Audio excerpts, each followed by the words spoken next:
अंधेरी रात, तेज हवा और अहमद अकेला सुनसान रास्ते पर चल रहा था। या अल्लाह, मेरी हिफाजत फरमा। अचानक अहमद ने जमीन पर अजीब खून के निशान देखे।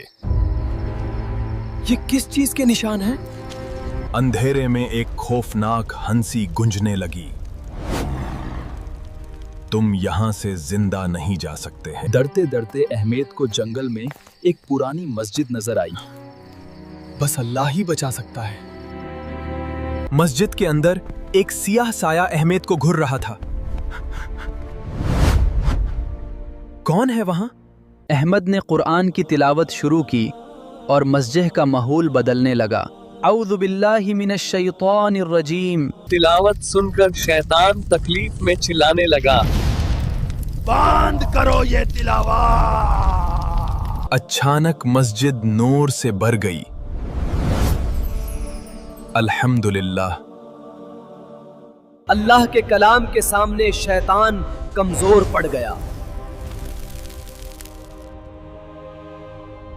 जो अल्लाह को याद करता है, अल्लाह उसकी हिफाजत जरूर करता है।